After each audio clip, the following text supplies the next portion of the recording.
اولین او آخرین دی د هر چا زنی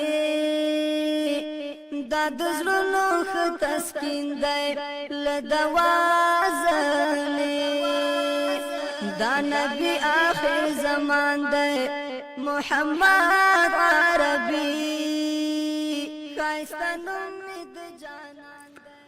السلام علیکم ورحمة الله وبرکاته. رحیم الله متقی د لغمان ولایت څخه سلامونه را لیږلي او د سلام نه وروسته لیکلي چې زه دوه پوښتنې لرم. لومړنۍ پوښتنه مې دا ده د رضاعي ورور څخه به رضاعي خور پرده کوي که نه؟ او دوهمه پوښتنه مې دا ده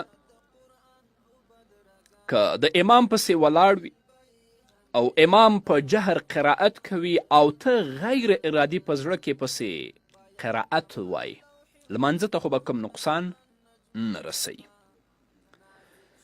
د لومړنۍ پوښتنې په ځواب کې دې باید ووایم چې نبی کریم صلی الله علیه وسلم فرمایي یحرم من الرضاع ما یحرم من النسب. لکه څنګه چې نسبی خور سره نکاح حلاله نه ده، همدارنګه رضاعي خور سره نکاح حلاله نه ده. نو لکه څنګه چې یو څوک د خپل نسبي ورور نه پرده نه کوي، همدارنګه به د خپل رضاعي ورور نه هم پرده نه کوي.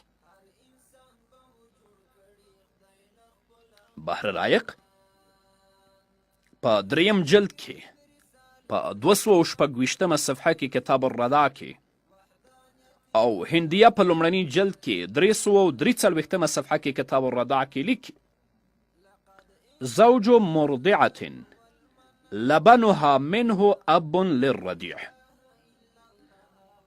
وابنه اخ وبنته اخت واخوه عم واخته عمة.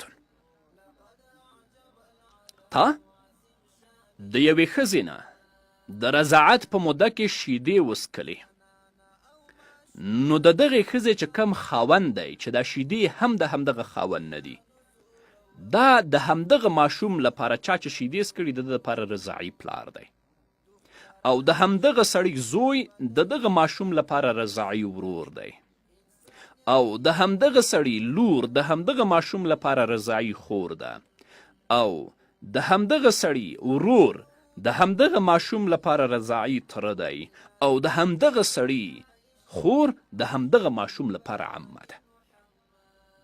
او د دویمې پوښتنې په ځواب کې دې باید ووایم په دې مسئله باندې موږ ډیر تفصیلي غږېدلي یاستو چې مقتدي به امام پسې قرائت کوي که به نه کوي. نه غواړم چې دغه مسئله بیا راوڅېړم، خو امام ابو حنیفه رحمه الله، امام ابو یوسف رحمه الله او امام محمد رحمه الله فرمایي چې مقتدي به امام پسې که هغه امام په سري لمانځه کې وي که په جهري لمانځه کې وي قرائت نه کوي.